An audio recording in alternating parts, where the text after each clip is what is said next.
দুনিয়াতে থাকতে হবে মুসাফিরের মতো। সকালে আছেন, সন্ধ্যার গ্যারান্টি নাই, সন্ধ্যায় আছেন, সকালের গ্যারান্টি নাই। দুনিয়াতে মুসাফিরের মতো। দুনিয়ার প্রেম দূর করতে হবে। 2 নাম্বার, মনের মধ্যে হিংসা রাখা যাবে না। কি রাখা যাবে না? যেটা রাখা আমাদের এখন ফরজ। এই হিংসা রাখা এখন মুসলিমদের ফরজ হয়ে গেছে। হিংসা না করলে পেটের ভাতটুকু হজম হয় না।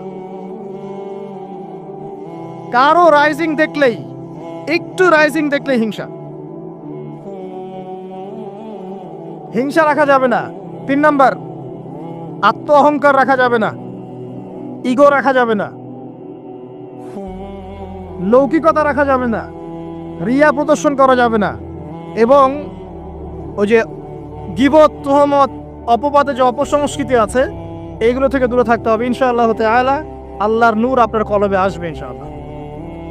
তখন ইনশাআল্লাহ তাআলা আপনি খিজির হবেন আলাইহিস সালাম, যে কিনা অনেক দূর পর্যন্ত দেখতে পারে, যা মূসা আলাইহিস সালাম পর্যন্ত পারেন নাই। সুবহানাল্লাহ। আসেন, এই খিদির আলাইহিস সালামকেই আল্লাহ পাক বলেছেন শেষ জামানার সবচেয়ে জ্ঞানী মানুষ। মানে জামানা না, পুরো ইউনিভার্সের সবচেয়ে জ্ঞানী মানুষ। মূসা আলাইহিস সালাম বলেছিলেন আমার চেয়ে জ্ঞানী কেউ নেই, আল্লাহ পাক বলেছেন খিদির আছে। শেষ জামানার সূরা আল কাহফ এর মধ্যে তার কথা আছে। এটা আপনাকে ডাইরেকশন দিচ্ছে যে শেষ জামানায় যদি আপনি হকপন্থী হতে চান, আলোর সন্ধান পেতে চান, খিদির আলাইহিস সালামের মতো দূরদর্শিতা সম্পন্ন হতে হবে। আল্লাহ পাক তৌফিক দান করুন। হাদিসের বইগুলো পড়েন, ওস্তাদের কাছে গিয়ে শেখেন। এরপরে সোহবত আপনাকে আত্মশুদ্ধি দিবে। আত্মশুদ্ধির কিছু পথ ও পদ্ধতি বলে দিলাম। এখানে আমি একটা হাদিস বলবো, এই হাদিসটা খুব ভালো করে শোনেন। আল্লাহ রাব্বুল আলামিন বলেছেন হাদিসে কুদসি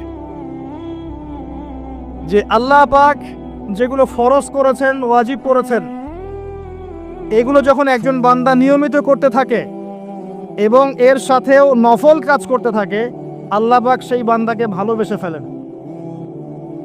আল্লাহ পাক যখন কোনো বান্দাকে ভালোবাসেন তাকে ডেকে নিয়ে আসেন, তাকে ডেকে নিয়ে বলেন, সরি, এই যে আপনি ওঠাউঠি করছেন, আমার কনসেন্ট্রেশন নষ্ট হচ্ছে। যখন আল্লাহ পাক কাউকে ভালোবাসেন তখন জিবরাইল আলাইহিস সালামকে ডেকে নিয়ে আসেন। ডেকে নিয়ে এসে বলেন যে পৃথিবীতে অমুকের পুত্র অমুক, তাকে আমি ভালোবাসি, হে জিবরাইল তুমিও তাকে ভালোবাসো। এরপর জিবরাইল আলাইহিস সালাম তাকে ভালোবাসতে থাকেন এবং অন্যান্য মালায়েকাদেরকে ডেকে জিবরাইল আলাইহিস সালাম বলেন আল্লাহ অমুককে ভালোবাসেন,